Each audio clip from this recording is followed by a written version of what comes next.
My family wants to reconnect after 6 years of falsely accusing me. I decided to meet up with my parents. I arrived at my parents' Saturday morning.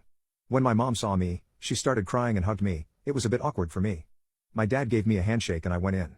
I asked how they found out my brother lied about me having an affair so he could marry my wife. My mom said that Jack was intoxicated and had an argument with Sarah and said, "I didn't plan all of this for you to be a pain in my butt." Sarah then forced him to confess. Sarah and my daughters wanted to contact me, but my mom said it would be better if just she contacted me.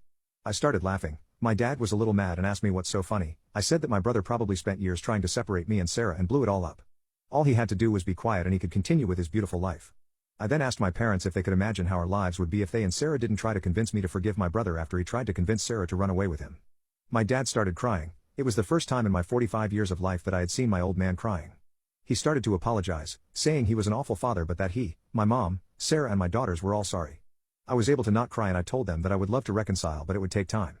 My mom asked me if she could give the green light to Sarah to contact me. I said yes. They then asked more about my life as they wanted to know how I was doing. Overall, it was better than I expected. The next day, Sarah sent me a message and asked me if she could call me. I replied a few hours later that she could. Not even 5 minutes later she called me. She asked me how I was. I told her that given the circumstances I could be worse. I asked how she and our daughters were. She said that they are not so good. After my brother confessed, Sarah and my daughters felt remorseful and kicked my brother out. I asked Sarah a few questions. Why did she marry Jack so quickly and how come she didn't believe me? She started crying. She said that during and after our divorce, my brother had been her rock. Sarah said that they eventually started dating and they got married because, and I was shocked to hear this, she got pregnant. I was a bit taken back when I heard it. I asked if she could repeat it and she did.